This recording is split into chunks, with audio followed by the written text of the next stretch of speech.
Breaking news mga kapuso, gibutag sa Department of Health nga doon na kumpirmadong kaso sa novel coronavirus dinhi sa Pilipinas.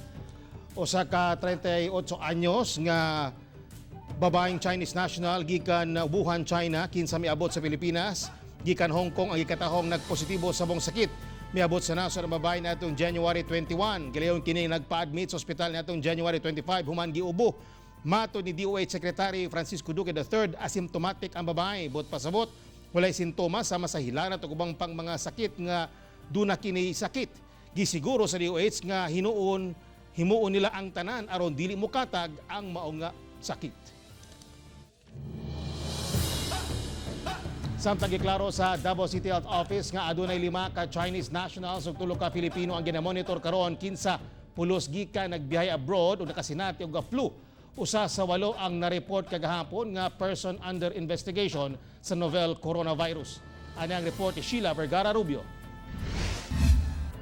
Sa datos sa Davao City Health Office, Enero 27, miabot sa Davao City ang usa ka Chinese national kinsa residente na sa Davao gikan sa biyahe sa Jinzhou ug Shenzhen, China.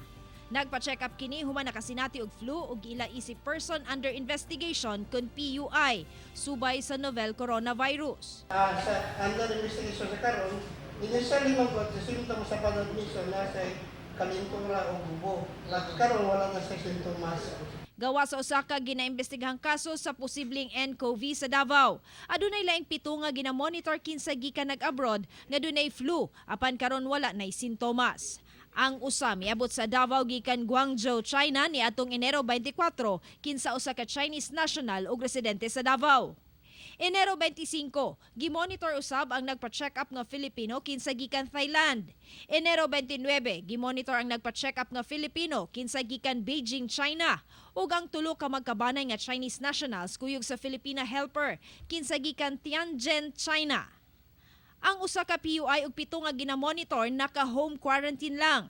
Gilaraw karon sa City Health nga ilakip sa airport ang pagbutang og thermal scanner sa mga pasahero sa domestic flights. Sanglit dili tanang gikan foreign countries, dunay direct flights to Davao. Bonto sila ingon nga ingon ni nagi from China dito sa Manila ito sila na pero what if kung na going to Davao wa pa sila sinto.